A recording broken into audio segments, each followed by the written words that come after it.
పండుగ సందర్భంలో మా ప్రాంత ప్రజలకి, మా అన్నలకి, చెల్లెలకి, అక్కలకి, తమ్ములకి, వారి కుటుంబ సభ్యులందరికీ కూడా హృదయపూర్వకంగా ప్రభుత్వం తరఫున కొత్త సంవత్సర శుభాకాంక్షలు తెలియజేస్తూ, ఈ కొత్త సంవత్సరంలో మరి అందరూ బాగుండాలి అని ఆ భగవంతుని ప్రార్థిస్తూ,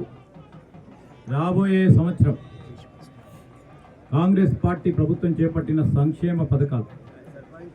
అభివృద్ధి పథకాలు ఏ అవరోధం లేకుండా, ఏ ఆటంకం లేకుండా ప్రజలకు చేరువయ్యే ఓ కార్యాచరణలో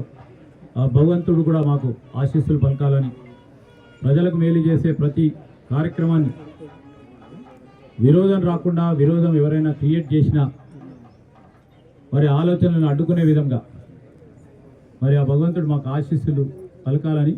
అందరూ కూడా ఆయురారోగ్యాలతో, సుఖ సంతోషాలతో, అష్ట ఐశ్వర్యాలతో బాగుండాలని కొత్త పండుగ సందర్భంలో,